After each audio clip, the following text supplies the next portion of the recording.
রাত হলে উধাও হয়ে যাচ্ছে এলাকার একাধিক কুকুর ছাগল। মন্দির কিংবা বাড়ির উঠান বিভিন্ন সময় বিভিন্ন জায়গায় ছড়িয়ে রয়েছে তাজা রক্ত। কোনো কি ভৌতিক ব্যাপার? না, তবে ভূত নয়। সিসিটিভি ফুটেজ দেখে চক্ষু চড়ক গাছ স্থানীয় বাসিন্দাদের। বিশাল জন্তুর আতঙ্কে শোরগোল শুরু হয়েছে আরামবাগের তিরোলে। প্রকাশ্যে রাস্তায় ঘুরে বেড়াচ্ছে অজানা কোনো এক জন্তু।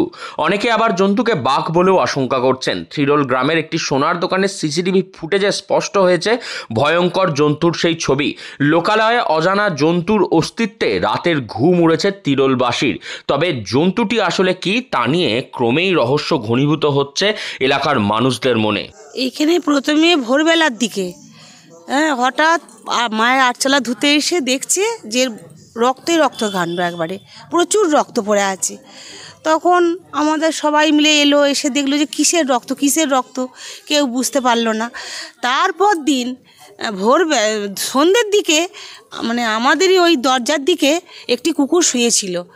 হঠাৎ দেখছি কুকুরটিকে ধরে নিয়ে চলে গেছে। সে রক্তকাণ্ড, একবারে কি বলবো।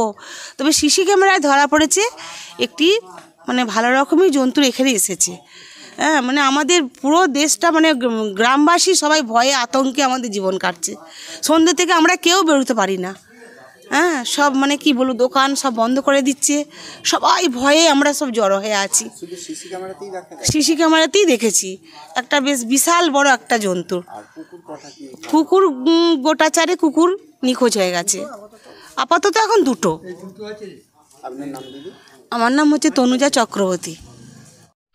বিশেষজ্ঞরা মনে করছেন যে আরামবাগের মতন জায়গায় বাঘ থাকার সম্ভাবনা খুবই কম। তবে সিসিটিভির ফুটেজে যে ছবি ধরা পড়েছে তা একেবারে হাড় হিম করা। সিসিটিভি ফুটেজে দেখা যাচ্ছে চার পায়ের কোনো এক জন্তু তা ক্রমেই এগিয়ে চলেছে তার শিকারের দিকে, এবং তারপরেই ক্রমে রহস্য ঘনীভূত হতে শুরু করেছে মানুষের মনের মধ্যে। সেই সিসিটিভি ফুটেজের মধ্যে যে সেটি কী জন্তু তাই নিয়েই দুশ্চিন্তা বেড়েছে মানুষের মনে, এবং ইতিমধ্যেই বন দপ্তরকে খবর দেওয়া হয়েছে। বন দপ্তরের তরফ থেকে ওই জন্তুটিকে ধরার জন্য এক বিশেষ খাঁচাও পাতা হয়েছে। এই খাঁচা পাতা হয়েছে বন দপ্তর, এই বিষয়টা একটু বলো। না, আমাদের কাছে একটা খবর আসে, পুলিশ থেকেও আমাদেরকে জানানো হয় যে ওখানে কোনো একটা প্রাণী হয়তো ওখানকার সাধারণ মানুষ কেউ দেখে থাকতে পারে, এবং কুকুর টুকুরকে নাকি কামড়েছে এরকম শুনলাম।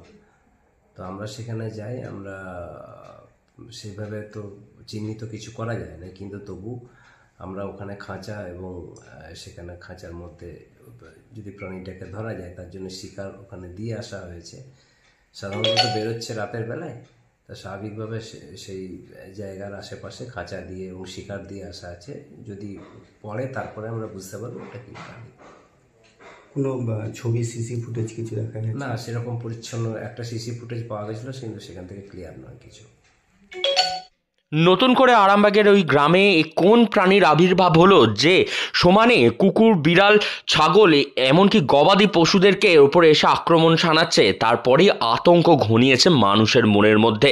সিসিটিভির ফুটেজে দেখতে পাওয়া ওই চার পায়ের প্রাণীটিকে নিয়ে ইতিমধ্যেই দুশ্চিন্তায় পড়েছেন এলাকার মানুষজন। হুগলি থেকে রাহি হালদার, লোকাল 18 বাংলা।